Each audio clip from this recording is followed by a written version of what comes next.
Mana bu Оренбург, Орск, наверное.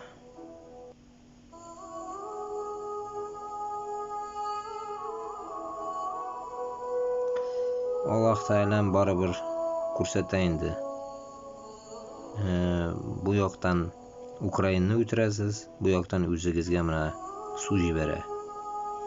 Aql kirirmikan deya. Ishinde biz endi ko'bisi biz endi mana ishinde boshqirtlar, totarlar bo'lirga tegish. Ну, har xil millatdir endi. Но главное bizga yoqin, Boshqirdistonga. Это как бы тонкий намек Аллах Та'аламdan. Вот так вот.